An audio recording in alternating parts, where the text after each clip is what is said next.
I found this old diary hidden in the walls of my new house, tucked away behind a loose brick in the cellar. I probably shouldn't have read it, but my curiosity got the best of me. The first few pages were normal, just daily life from someone who lived here decades ago. But then, the entries started to change. It began with little things. A mention of shadows moving on their own, the feeling of being watched. Then it got more specific. The writer described a tall, thin figure standing in the corner of their bedroom at night, watching, and the scratching sounds coming from inside the walls. The same walls where I found this book. The entries get more frantic, the handwriting almost illegible. They describe the figure getting closer each night, its features becoming clearer, long, spindly fingers, and a face with no eyes, just a wide, unnerving smile. The last entry is dated today. The handwriting is neat, again, perfectly calm. It reads, "I'm so glad someone found my diary. It gets lonely in these walls. I grew tired of the last one who lived here, but you seem much more interesting. I can see you now, reading my words.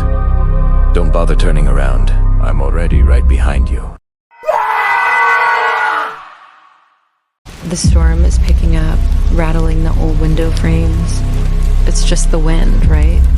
This house groans and settles all the time, but that sound, that scratching at the front door, it just stopped. Now there's a new sound. A soft, rhythmic tapping on the living room window. It's not the wind. It's too deliberate. Someone's out there. My heart hammers against my ribs as I inch towards the window, peeking through a crack in the blinds. A tall, slender figure in a dark coat stands on the porch, their face completely lost in the shadows. Just standing there, tapping. I grab my phone.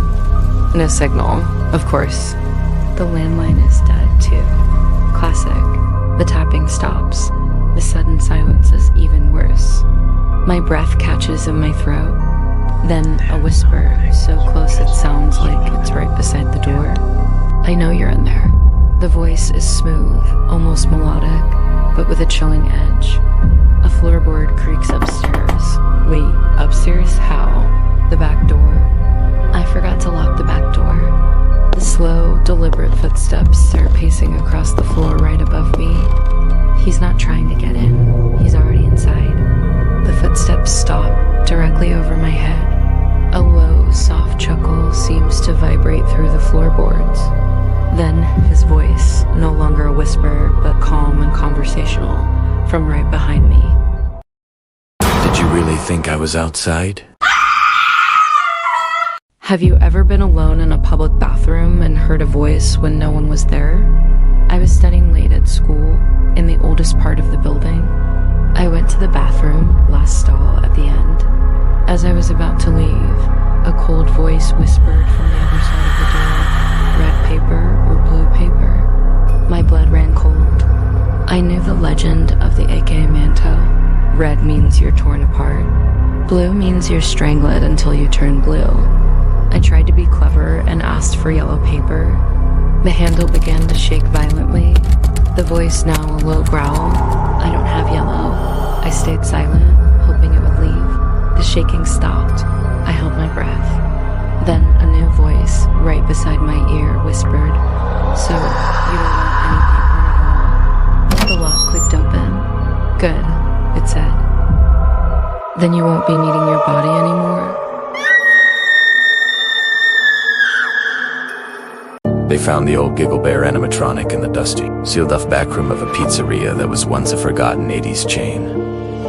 Giggle Bear's fun fortress. The first thing that hit them wasn't the expected smell of rust and decay, but something sickly sweet, like rotting fruit and cheap perfume. It was unsettling.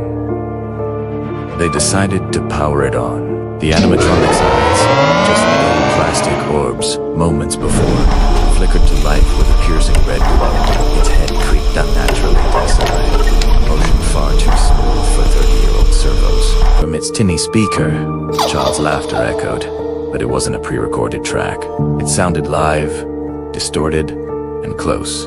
Then, the old police reports surfaced online. A child vanished from the fun fortress in '87, last seen near the stage. The technicians restoring the bear reported tools moving on their own and the sound of small feet running. One quit, swearing he saw a child's shadow inside the bear's chest cavity. Last night, they finally pried the cavity open. It was empty.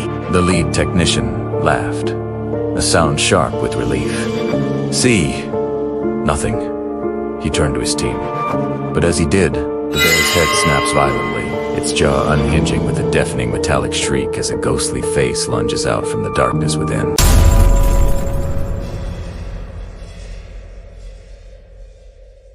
Log entry 14. The Amazon has taken us, but it's not the jungle we fear. We came searching for a new species. Instead, we found a new kind of hunger. Our GPS failed on day 3. By day 5, the whispers started, a sibilant, ancient tongue that slithered through the trees. Dr. Rosales, our linguist, swore it was no human language. Then we found the floor, pulsating bioluminescent fungi that mimicked our heartbeats. Yesterday, Ben, our biologist, vanished. We only found his recorder. This morning, I found a carving on a ceiba tree. It wasn't of people eating the plants. It showed the plants growing from them. I turned and saw them. All of them. Even Ben. Standing silently, their eyes glowing with the same faint blue light as the fungi. The whispers weren't a warning. They were a welcome. And my team, they've just joined the choir.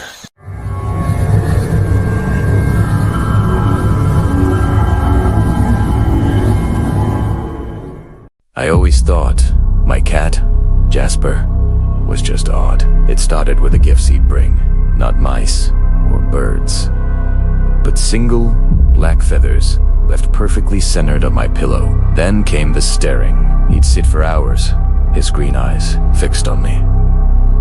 Unblinking, they didn't look like a cat's eyes anymore. They looked ancient. One night, I woke up to a sound from the living room. It was Jasper, but he wasn't meowing. It was a low, guttural whisper, forming words in a language I'd never heard. I found strange symbols scratched into the floorboards around his bed, patterns I later saw in books about medieval demonology. My friends stopped visiting. They said my apartment felt cold, but the cat gave them a sense of dread. One friend swore she saw a shadow detach from Jasper and move along the wall. Last night, I confronted him. I cornered him in the kitchen, the light flickering. I yelled, asking what he was. He just tilted his head, and for the first time, he spoke in perfect English. A deep, resonant voice echoed in the room. He said, "You're asking the wrong question."